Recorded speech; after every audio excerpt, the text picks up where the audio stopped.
दोस्तों आज की वीडियो में हम बात करने जा रहे हैं कनाडा के हवाले से। लास्ट वीडियो में मैंने आपको कनाडा की जो लास्ट वीडियो थी उसमें मैंने आपको बताया था कि एक्सप्रेस एंट्री के थ्रू आप एलिजिबिलिटी क्राइटेरिया आपका क्या है कि आपकी तालीम कितनी होनी चाहिए, एक्सपीरियंस कितना होना चाहिए, एज कितनी होनी चाहिए और आइल्स के बारे में वो कितनी रिक्वायरमेंट होनी चाहिए। तो आज की वीडियो में मैं बात करूँगा कि प्रोसेस क्या होता है एक्सप्रेस एंट्री के थ्रू। अगर आप अप्लाई करते हैं तो उसका प्रोसेस क्या होता है स्टेप बाय स्टेप। अगर आप दुबई से अप्लाई करते हैं, इंडिया से अप्लाई करते हैं या पाकिस्तान से, एनीवेयर इन द वर्ल्ड अगर आप अप्लाई करते हैं तो उसका प्रोसेस क्या है और कैसे वो वर्क करेगा। सबसे पहले आपने क्या करना है, फिर सेकंड स्टेप क्या होगा, थर्ड स्टेप क्या होगा, फिर आगे क्या प्रोसीजर होगा। तो इस वीडियो को शुरू से लास्ट तक देखिए, तो इसी में आपको तमाम डिटेल मिल जाएगी।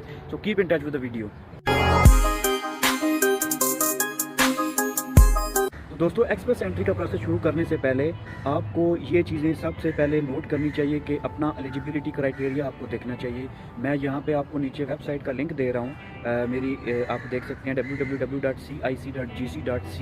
ये एक कनाडा गवर्नमेंट की वेबसाइट है, वहाँ पे जाके आप अपनी एलिजिबिलिटी देख सकते हैं कि क्या आप अपना जितना भी आपका प्रोफेशनल एक्सपीरियंस है, एजुकेशन है, आइल्स है या एज है, उसके मुताबिक आप इस जो एक्सप्रेस एंट्री है इसके एलिजिबल होते हैं या नहीं होते हैं। So you must go and visit this website to know your eligibility criteria. तो सेकेंडली दोस्तों आपने देखना है अपना इंग्लिश टेस्ट। आपको इंग्लिश टेस्ट जो है वो उसमें अपीयर होना पड़ेगा, लैंग्वेज टेस्ट जिसको आप बोलते हैं, आइल्स बोलते हैं उसको। क्या उसमें आपको जितने ज़्यादा स्कोर करेंगे उतना ज़्यादा आपका पॉइंट स्कोर जो है वो ज़्यादा होगा, पॉइंट से ज़्यादा आपको मिलेंगे। तो दोस्तों ये एक्सप्रेस एंट्री तमाम जो है वो आपके पॉइंट्स के ऊपर डिपेंड करती है। The more you work hard to get the points, the more the chances of the visa और the immigration that you have. तो इसके लिए आपने आइल्स अप्लाई करना है। अगर आप 8 पॉइंट लेते हैं या 8.5 लेते हैं आइल्स में तो आपके बहुत अच्छे पॉइंट्स आपको आज। तीसरे नंबर पे दोस्तों ये चीज़ आती है कि एजुकेशनल क्रेडेंशियल असेसमेंट आती है, ECA जिसे बोलते हैं। वो दो तरीके से होती है, IQAS के थ्रू भी होती है और दूसरा एक तरीका है वेस उसके थ्रू भी होती है। तो आप अपने जितने भी आपके डॉक्यूमेंट्स होते हैं मैट्रिक से लेके मास्टर्स तक, वो सारे डॉक्यूमेंट्स आप अपनी बोर्ड के थ्रू कनाडा इमिग्रेशन में भेजते हैं। वहाँ से कनाडा बोर्ड उसको जो है वो करके असेस करके तो फिर आपको वापस भेजता है और उसके मुताबिक आपको पॉइंट भी दिए जाते हैं कि आपकी डिग्रीज जो है वो, इसका मकसद सिर्फ यही होता है कि आपकी डिग्रीज जो है अथेंटिक हैं और एक नंबर है, कहीं फेक डिग्रीज वाला काम नहीं है। तो कनाडा का अगर आप अप्लाई कर रहे हैं तो ये 2 नंबरी करना या 2 नंबरी तरीके से आप अपने एजुकेशनल सर्टिफिकेट्स या इस तरह की कुछ चीज़ें बनाना, ये वहाँ पे काम नहीं करेगा। तो बिल्कुल ओरिजिनल काम करें, ओरिजिनल डिग्रीज वहाँ पे भेजें ताकि वो वहाँ पे अटेस्ट करके आपको वापस रिस्पॉन्ड कर सकें। तो दोस्तों फोर्थ स्टेप ये है कि NOC आपने अपना देखना है, नेशनल ऑक्यूपेशन क्लासिफिकेशन।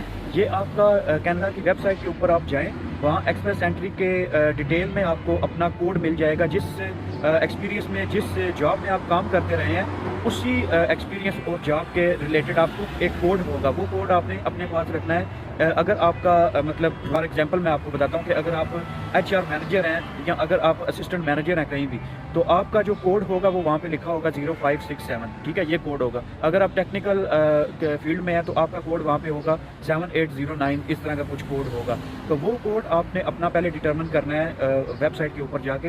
ये आता है फोर्थ स्टेप। तो दोस्तों फिफ्थ स्टेप आपका क्या है, ये सारी चीज़ें अगर जब आपके हाथ में आ जाती हैं, सारी चीज़ें आप डन कर लेते हैं, तो लास्ट में आपका क्या आ जाता है कि आपने अपनी एक्सप्रेस एंट्री की प्रोफाइल तैयार करनी है। एक्सप्रेस एंट्री की प्रोफाइल कैसे तैयार करनी है वो आप cic.gc.ca जो कनाडा की वेबसाइट है वहाँ पे आप जाएंगे। वो वेबसाइट मैं आपको दिखा भी रहा हूँ, वहाँ पे आप जाएंगे, वहाँ पे जाके आपने अपनी प्रोफाइल तैयार करनी है। अगर आप ऑनलाइन प्रोसेस करना चाहते हैं तो ऑनलाइन भी ये प्रोसेस हो जाता है। वहाँ पे आपने जाके अपनी प्रोफाइल तैयार करनी है, अपना एक्सपीरियंस लिखना है, अपने एजुकेशनल सर्टिफिकेट्स देने हैं, एक्सपीरियंस लेटर देना है, आपने अपना जो है वो इंग्लिश टेस्ट का जो रिजल्ट होता है वो आपने अपलोड करना है। वो सारे डॉक्यूमेंट्स जो आपको रिक्वायर्ड करेंगे वो आपने वहाँ पे देना है। अगर आप किसी एजेंसी के थ्रू, कंसल्टेंसी एजेंसी के थ्रू आप जा रहे हैं तो वहाँ पे आपको एजेंट को ये सारे डॉक्यूमेंट्स आपने देने हैं ताकि वो आपकी सारी फाइल जो है एक्सप्रेस एंट्री की फाइल वो खुद ही तैयार करवाएगा। और 6 स्टेप ये है, सबसे इंपॉर्टेंट चीज़ आपको ये है कि आपने ये प्रूव करना है कि आपके प्रूफ ऑफ फंड्स क्या हैं।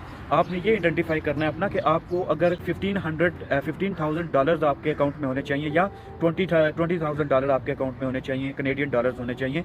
तो आपको ये प्रूव करना है कि आपको आइडेंटिफाई करना है कि वो प्रूफ ऑफ फंड्स क्या है आपका, कि आपको किसी फैमिली मेम्बर ने दिए हैं या आपकी अपनी जॉब की सेविंग है या आपने अपनी सेविंग की हुई है, वो आपको प्रूफ ऑफ फंड्स आपके होने चाहिए। वो आपने आइडेंटिफाई पहले कर लेना है कि आपको अगर वो पूछेंगे किधर से आए हैं पैसे तो आपने उसका जवाब देना है, ठीक। तो नेक्स्ट स्टेप क्या आ जाता है, नेक्स्ट स्टेप आ जाता है पुलिस सर्टिफिकेट आ जाता है। आपने पुलिस सर्टिफिकेट आपको रिक्वायर होता है, आप कैनेडियन वेबसाइट है जो वहाँ पे जाके आप देख सकते हैं कि क्या क्या चीज़ें रिक्वायर्ड होती हैं पुलिस सर्टिफिकेट के लिए। और नेक्स्ट आपका आ जाता है मेडिकल एग्जाम। आपने मेडिकल एग्जाम देना है। ऑफ कोर्स मेडिकल एग्जाम आपका ज़रूरी होता है। आपने कैनेडियन वेबसाइट की वहाँ पे जाके आप देख सकते हैं कि कितना लॉन्ग जो है वो कितना टाइम लगता है आपको मेडिकल एग्जाम देने में। नेक्स्ट स्टेप आता है वो contact previous and current employer about providing job letter. You must have at least 12 month और फुल।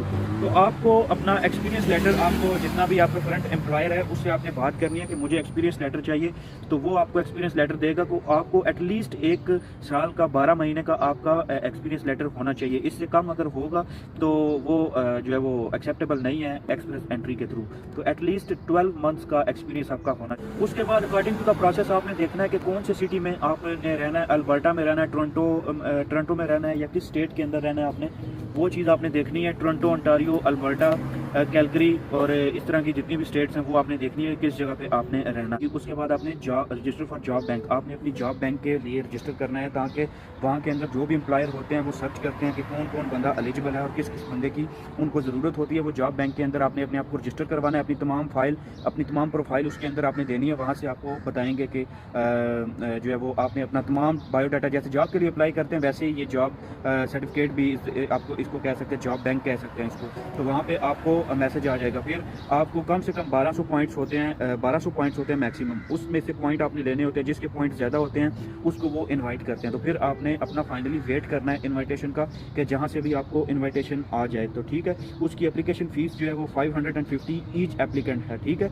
अगर आप अप्लाई करते हैं, इसको ऑनलाइन अप्लाई करते हैं तो 550 कैनेडियन डॉलर आपने पे करने होते हैं ऑनलाइन। अगर आप किसी एजेंट के थ्रू अप्लाई करते हैं तो एजेंट का डिफरेंट होता है, उनका डिफरेंट हिसाब होता है। तो दोस्तों ये एक छोटी सी वीडियो थी जिसमें मैंने आपको प्रोसेस बताया और स्टेप बाय स्टेप बताया आपको कि कैसे आप एक्सप्रेस एंट्री के थ्रू अप्लाई कर सकते हैं कनाडा के अंदर।